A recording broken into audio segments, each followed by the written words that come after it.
दोस्तों यदि आप भी बोर्ड एग्जाम क्लास 10th और 12th की तैयारी कर रहे हैं तो आपके लिए वीडियो काफी महत्वपूर्ण होने वाली, क्योंकि आज के इस वीडियो में हम चर्चा करेंगे नवंबर से कैसे पढ़े। इसके लिए मैं 10 महत्वपूर्ण पॉइंट बताऊंगा, जिस पॉइंट को ख्याल में रखते हुए अब आप सभी को तैयारी करना पड़ेगा। मैं तो सोच रहा हूँ काश इस वीडियो को सभी बच्चे देख ले जो क्लास 10th और 12th की तैयारी करते, क्योंकि अब अगर ऐसे आप लोग तैयारी नहीं किए तो आप लोग जितना नंबर लाना चाहते हैं उतना नंबर लाने में एकदम 100% गारंटी है कि चूक जाएंगे, अगर इस वीडियो को शुरू से लेकर लास्ट तक नहीं देखते तो। ठीक है, इसलिए आप सभी को इस वीडियो को शुरू से लेकर लास्ट तक देखना चाहिए, काफी महत्वपूर्ण वीडियो होगा। सो प्लीज आप सभी बहुत ही अच्छे से ध्यान पूर्वक आप सभी कुछ मिनट हमें दीजिए। मैं आप सभी को बताना क्या चाहता हूं वह आप सभी को पता चलेगा, आपको तैयारी कैसे करना चाहिए वो आप सभी को पता चलेगा। देखिए अब हमारे पास है ना 3 विकेट बचा हुआ है। ठीक है, नवंबर, दिसंबर, जनवरी बचा हुआ है, यानी हमारे पास अब महीने कितना बचा हुआ है तैयारी करने का, तो नवंबर महीना बचा हुआ है, दिसंबर बचा हुआ है, जनवरी बचा हुआ है। फरवरी में क्या होता है, बहुत सारे बोर्ड में तो एग्जाम स्टार्ट हो जाता है और कुछ बोर्ड ऐसे होते हैं जो मार्च में एग्जाम स्टार्ट करते हैं, तो आप सभी ऐसा मान के चलिए कि फरवरी में हम रिवीजन कर लेंगे। ठीक है, तो हमारे पास कितना समय बचा हुआ है, तो केवल नवंबर, दिसंबर, जनवरी, यानी 3 विकेट बचा हुआ है और कहते हैं 3 विकेट महा टिकट। ठीक है, तो अगर 3 विकेट को आप सभी बचा लिए तो 100% गारंटी है कि आप टॉपर बन सकते हैं। जैसे 90 डेज में टॉपर बन सकते हैं, एकदम 100% गारंटी कि टॉपर बन सकते हैं। ठीक है, लेकिन टॉपर बनने के लिए आपको खूब ज्यादा संघर्ष करना पड़ेगा। जैसे आप लोग 0 से शुरुआत कीजिएगा, यहां पे आप लोग 0 से शुरुआत कर रहे हैं, आप लोग है ना अभी हमारा वीडियो देखिएगा, खूब मोटिवेट हो जाइएगा। ठीक है,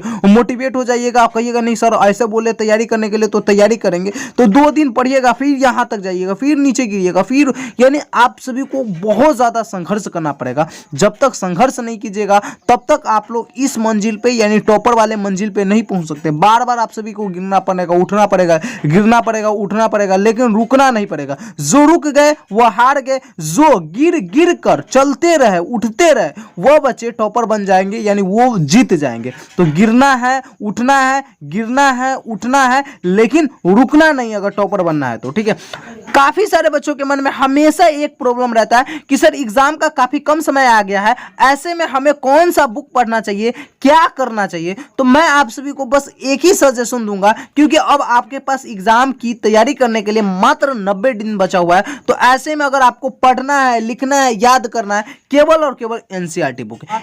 एनसीईआरटी बुक के अलावा आपको कोई बुक फॉलो नहीं करना। ठीक है, पढ़ना हो या लिखना हो या याद करना हो, कुछ भी करना हो, आपको एनसीईआरटी बुक से ही करना है। ठीक है, क्योंकि एनसीईआरटी बुक से ही क्वेश्चन एग्जाम में पूछे जाते हैं। एनसीईआरटी बुक के अलावा और बुक से आपके एग्जाम में क्वेश्चन नहीं रहते, चाहे आप किसी भी बोर्ड के बच्चे हो। ठीक है, थोड़ा सा होता है कभी कभी कोई जैसा लैंग्वेज सब्जेक्ट हो गया तो एनसीईआरटी के माध्यम से थोड़ी रहेगा, तो वहां पे अलग बात हो जाता है। लेकिन ज्यादातर जितने भी क्वेश्चन एग्जाम में पूछे जाते हैं एनसीईआरटी बुक के माध्यम से ही क्वेश्चन रहता है। इसलिए आप सभी अगर तैयारी कर रहे हैं बोर्ड एग्जाम की तो आपको ख्याल रखना चाहिए, क्या ख्याल रखना चाहिए कि हमें जो तैयारी करना है वह केवल और केवल एनसीईआरटी बुक से करना है। तो यह प्रॉब्लम को आप सभी दूर कर लीजिए। पढ़ना हो, लिखना हो, याद करना हो, सब कुछ किससे करेंगे, तो एनसीईआरटी बुक से करेंगे।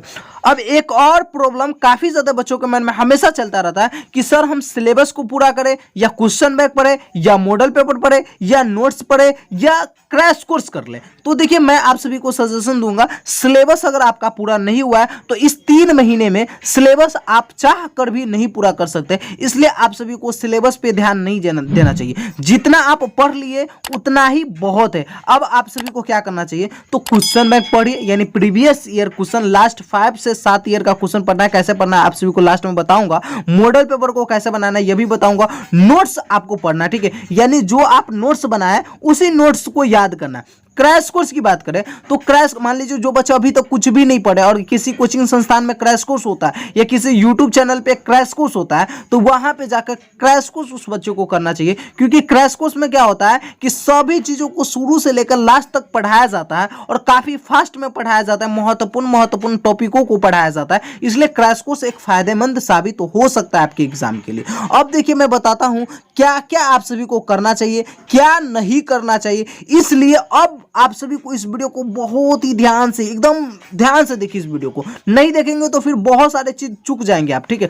देखिए फॉलो स्टेप में पहला स्टेप क्या करना है आप सभी को, एवरीडे टारगेट बनाइए। एवरीडे टारगेट आप सभी को बनाना पड़ेगा कि हमें आज क्या करना है, आज क्या क्या पढ़ना है, इसका टारगेट बनाएंगे। क्योंकि टारगेट नहीं रहेगा आपका एवरीडे का, यानी प्रतिदिन का अगर आपके पास टारगेट नहीं रहेगा तो फिर आप एग्जाम में बेहतर प्रदर्शन नहीं कर पाएंगे और डेली आपका समय बर्बाद होगा। इसलिए आप सभी को एवरीडे सुबह टारगेट बना लेना है कि आज हमें क्या क्या करना है, और जब तक वह टारगेट पूरा ना हो तब तक आप लोगों को सोना नहीं है, ठीक है। अब देखिए पहला स्टेप आप सभी को क्या करना है। देखिए हम आप सभी को बताता हूं कि क्वेश्चन याद करना पड़ेगा। अब आप सभी को है ना सिलेबस पे ध्यान देंगे, नोट्स पढ़ेंगे और बहुत सारी चीज करेंगे ना तो कुछ नहीं होने वाला है। अब आप सभी को अगर बहुत बेहतर नंबर लाना है, ये कड़वी बातें है ना लेकिन बहुत सच्चाई है, प्रतिदिन आप सभी को ऑब्जेक्टिव याद करना है, ठीक है। प्रतिदिन ऑब्जेक्टिव कितना याद करेंगे, तो अगर आप सभी को बहुत बेहतर नंबर लाना है तो प्रतिदिन आप सभी 40 से 60 ऑब्जेक्टिव प्रश्न याद कीजिए लगातार, यानी 3 महीने तक, 90 दिनों तक क्या करना है, 40 से लेकर 60 ऑब्जेक्टिव प्रश्न तो प्रतिदिन कम से कम याद करना है। अगर इससे जितना ज्यादा याद हो जाए और बेहतर है। उसके बाद प्रतिदिन आप सभी को लघु उत्तरीय प्रश्न, जो 2 नंबर का या 3 नंबर का क्वेश्चन होता है, उसको कम से कम 3 या 5 क्वेश्चन को आप सभी याद कीजिए। नहीं याद होता है तो उसे पढ़िए, लिखिए, रटिए, ठीक है। दीर्घ उत्तरीय प्रश्न पर भी आपको ध्यान देना पड़ेगा कि, और दीर्घ उत्तरीय प्रश्न प्रतिदिन अगर 2 भी करते हैं ना आप सभी सब्जेक्ट को मिलाकर भी आप 2 करते हैं ना, बहुत हो जाएगा। दीर्घ उत्तरीय प्रश्न में आप सभी को क्या करना है, देखिए मैं बताता हूं आप सभी को। मैथ का क्वेश्चन हो गया, दीर्घ उत्तरीय हो गया, साइंस का दीर्घ उत्तरीय प्रश्न हो गया। इस सभी को क्या करना पड़ेगा, आप सभी को बार बार रिवीजन करना पड़ेगा, प्रैक्टिस करना पड़ेगा, तब जाकर आपका मैथ का क्वेश्चन हो, या आपके बायोलॉजी का हो, या आपके फिजिक्स का हो, या आपके केमिस्ट्री का हो, या आपको जो भास्ट सब्जेक्ट लगता है उसका प्रश्न सॉल्व हो पाएगा। इसलिए प्रैक्टिस आप सभी को करना पड़ेगा। अब देखिए तीसरा जो पॉइंट मैं यहां पे लिखा हूं, लास्ट 5 से 7 ईयर का प्रीवियस ईयर क्वेश्चन याद करें।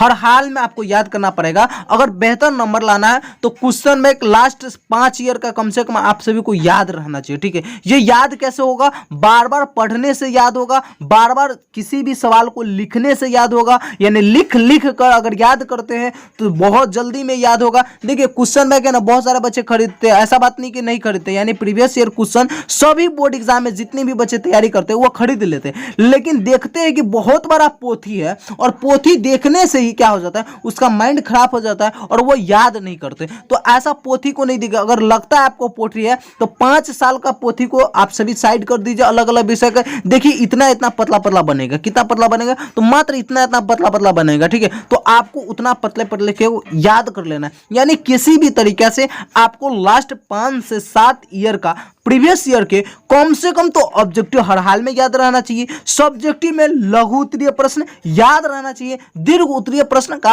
प्रैक्टिस कीजिए, ठीक है।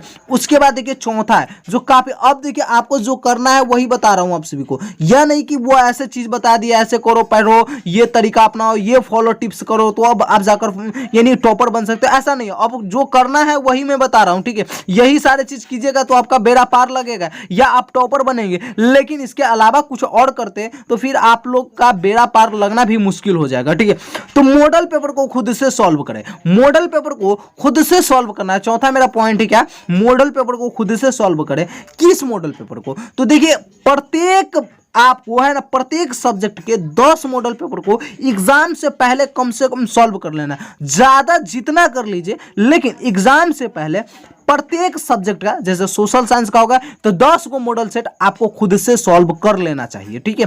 हो गया साइंस का हो गया 10 मॉडल सेट, हिंदी का हो गया 10 मॉडल सेट, इंग्लिश का हो गया 10 मॉडल सेट, यानी किसी भी तरीके से आपको 10 मॉडल सेट खुद से सॉल्व करने आना चाहिए। अगर आप इतना करते हैं तो आपका यानी 5 ही सब्जेक्ट का एग्जाम होता है तो 50 मॉडल पेपर की तैयारी आपका बेहतर हो जाएगा। और गारंटी दिलाता हूं, विश्वास दिलाता हूं, अगर आप ये कर लिए ना तो केवल आपको यह टॉपर बनाएगा, केवल आपको यह टॉपर बनाएगा। अगर आप मॉडल सेट को यानी मॉडल पेपर को अच्छे से सॉल्व प्रत्येक सब्जेक्ट का 5-5 कर लिए तो कितने करना है, प्रत्येक सब्जेक्ट के 5 मॉडल सेट को सॉल्व करना है। ठीक है, सेल्फ स्टडी पे सबसे ज्यादा फोकस देना है। एग्जाम का काफी कम समय आ गया, ऐसे में आप सभी को जितना ज्यादा सेल्फ स्टडी कर सकते हैं उतना ज्यादा सेल्फ स्टडी ही कीजिए। सेल्फ स्टडी के अलावा और कोई स्टडी नहीं करना है, सेल्फ स्टडी में ही नंबर रखा हुआ है। सेल्फ स्टडी जब आप करेंगे अकेले रूम में, किसी रूम में बंद होकर जब पढ़ेंगे, तब आपको पता चलेगा कि एग्जाम का क्या महत्व है, हमने अभी तक कितना पढ़ा है, कितना हमारा छूटा हुआ है, कैसे होगा, ये सब आपको कब पता चलेगा?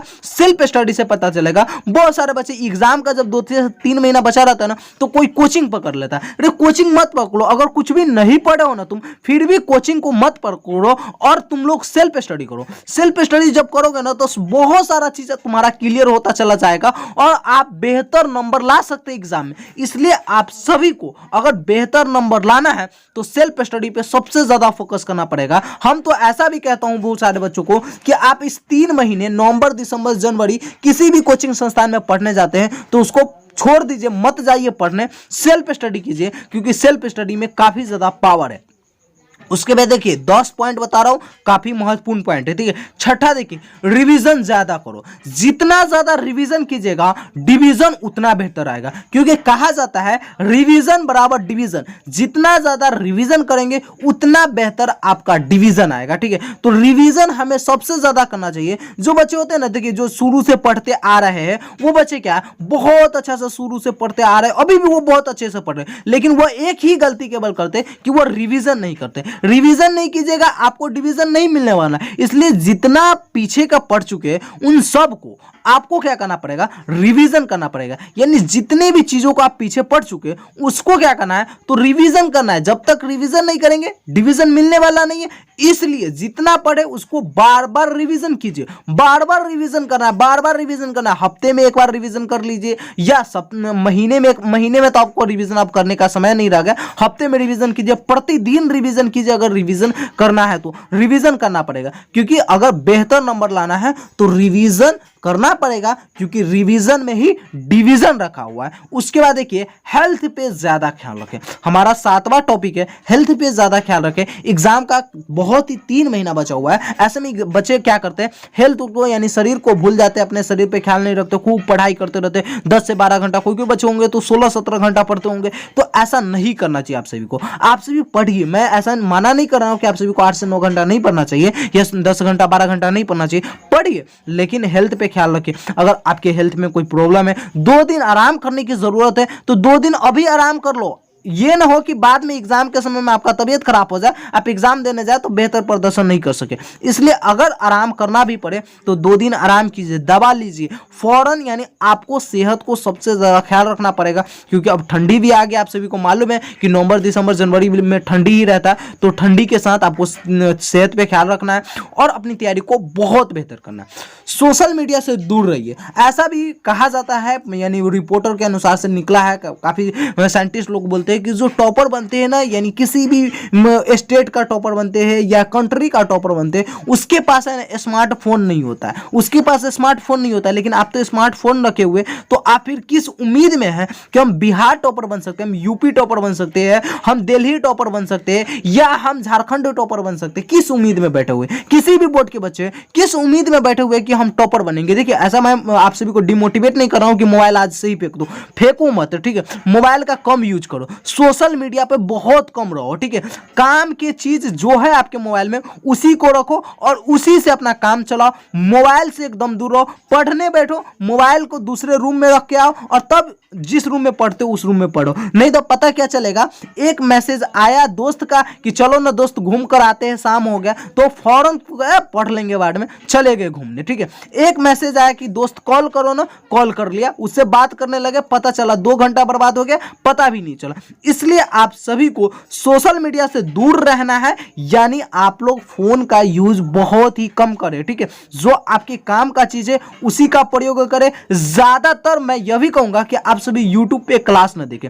बहुत सारे बच्चे होते हैं खूब ज्यादा यूट्यूब पे लगे रहते हैं, खूब ज्यादा क्लास करते रहते हैं, ऐसा नहीं करना चाहिए। आप 1-2 क्लास कीजिए जो आपके लिए जरूरी हो। ठीक है, उसी क्लास को कीजिए। बहुत सारे वीडियो को देखिएगा, माइंड खराब होगा। सभी टीचर अपने अपने हिसाब से पढ़ाएंगे, आप कहिएगा ये शिक्षक कह रहे हैं ऐसे पढ़ने के लिए, ये शिक्षक कह रहे हैं ऐसे पढ़ने के लिए, ये शिक्षक कह रहे हैं ये क्वेश्चन पूछे जाएंगे, ये शिक्षक कह रहे हैं ये क्वेश्चन पूछे जाएंगे। इसमें आप बहुत ज्यादा कंफ्यूज रहिएगा। इसलिए आप सभी ज्यादा कोशिश कीजिए सेल्फ स्टडी करने का, खुद से स्टडी करने का। मोबाइल पे बहुत कम स्टडी कीजिए। सोशल मीडिया से, फेसबुक, व्हाट्सएप, इंस्टाग्राम से हमेशा दूर रहने की कोशिश कीजिए, क्योंकि टॉपर के पास स्मार्टफोन नहीं होता है। ठीक है, अब तक में बहुत ज्यादा रिपोर्ट निकला है, यानी कुछ ही ऐसे बच्चे होंगे जिसके पास स्मार्टफोन से वो टॉपर बन गया होगा। ठीक है, समय को बर्बाद न करें। अब आपके पास समय बर्बाद करने का समय नहीं रह गया, क्योंकि अगर आप समय को बर्बाद करेंगे तो आप खुद बर्बाद हो जाएंगे। आप सोचिए ना रे, जब आपके यानी बेटा होंगे, बेटी होंगे, पूछेंगे मम्मी या पापा आपकी बोर्ड एग्जाम में कितना नंबर था, तो तू कहेगा 3rd डिवीजन था या 2nd डिवीजन था या 1st था। अरे बहुत बेहतर नंबर रहेगा, तब ना कहेंगे, एकदम गर्व से सीना चौड़ा होकर कहेगा मेरा नंबर इतना था। या आपके चाचा जी पूछे या आपके मासी जी पूछे, होता है ना रिश्तेदार में जब रिजल्ट आएगा ना तो पूछेगा बेटा तुम्हारा कितना नंबर आया, उस समय कहोगा अंकल इतना ही है। अच्छा बेटा तो पढ़ता नहीं था, मेरा बेटा देखो इतना पढ़ रहा था, इतना बेहतर नंबर लाया। तो यानी हमेशा यानी जिंदगी भर एक कलंक बन जाएंगे। क्लास 10th और 12th का मार्क्स एक ऐसा मार्क्स होता है जिस मार्क्स को सभी पूछते हैं, यानी आपके रिश्तेदार भी पूछेंगे, आपके शिक्षक भी पूछेंगे, आपके माता पिता भी पूछेंगे, आपके बेटा बेटी भी पूछेंगे, सभी पूछेंगे कि आप क्लास 10th और 12th में कितना नंबर लाए थे। इसलिए आप सभी को अगर तैयारी को बेहतर करना है तो आप सभी को समय को बर्बाद न करना पड़ेगा, क्योंकि समय ही बहुत ही महत्वपूर्ण है और समय को जितना ज्यादा आप यूज कीजिएगा सही चीजों में उतना बेहतर नंबर आएगा। एक लास्ट में बता रहा हूं कि नकारात्मक सोच एवं संगति से दूर है, क्योंकि कहा जाता है संगति का असर वैसे ही पड़ता है जैसे एक माता अपने बच्चों से प्यार करते हैं। मैं इसलिए बोल रहा हूं क्योंकि जैसे ही आपका संगति खराब होगा वैसे ही आप लोग अच्छे नंबर नहीं ला सकते हैं, बिगड़ जाएंगे। संगति को बेहतर रखिए, दोस्त है बेहतर दोस्त को रखिए। नकारात्मक सोच जितने भी व्यक्ति रखते हैं या आपके माइंड में नकारात्मक यानी गलत विचार आते रहते हैं, उस विचार को दूर कीजिए। देखिए कि आपका संगति सही है। देखिए कहता है संगति, देखिए इसको तोड़िएगा ना तो आपको पता है संग गति यानी आगे बढ़ने वाला संगति आपका बेहतर होगा। संगति वो नहीं जो आपको बर्बाद करे। संग गति यानी अगर संगति हमें कैसा रखना है कि वैसे संगति रखना है जो हमें क्या करे, साथ चले और आगे यानी गति मतलब आगे बढ़ा, तो वैसा संगति हमारे पास रहना चाहिए। इसलिए कहा जाता है संगति का असर काफी ज्यादा पड़ता है, इसलिए आप सभी अपना संगति को बेहतर चुनेंगे। बाकी ये 10 पॉइंट बताया हूं, इस 10 पॉइंट को अगर आप केवल करते, केवल आपको यही करना पड़ेगा। इसके अलावा बहुत सारे वीडियो हो सकता है आप लोग देखेंगे कि नवंबर से कैसे पढ़े, बहुत सारे टीचर बताएंगे ये करे वो करे, लेकिन जो करना चाहिए मैं वही बताया हूं। ठीक है, टिप्स ट्रिक्स तो बहुत कम है इसमें, लेकिन जो करना चाहिए आपको वही बताया हूं। इसलिए अगर आप सभी इस 10 पॉइंट को आप लोग करते हैं तो निश्चित ही आप बोर्ड एग्जाम में टॉपर बनेंगे। आपको टॉपर बनने से कोई नहीं रोक सकता। आप लोग है ना 90 दिन में वो कर सकते हैं जो अभी तक कोई नहीं किया। इसलिए एकदम मोटिवेट रहिए, पढ़ाई कीजिए। कोई प्रॉब्लम हो तो आप लोग कमेंट बॉक्स में लिखिए। बाकी यह वीडियो कैसा लगा, आप बोर्ड एग्जाम में कितना मार्क्स लाना चाहते हैं कमेंट बॉक्स में लिखिए, ताकि हमारा भी उत्साह बढ़े और आप सभी को आशीर्वाद है कि आप सभी बोर्ड एग्जाम में बहुत ही बेहतर प्रदर्शन करें। धन्यवाद, थैंक यू सो मच। फिर मिलते हैं अगले वीडियो में, जब तक के लिए जय हिंद जय भारत।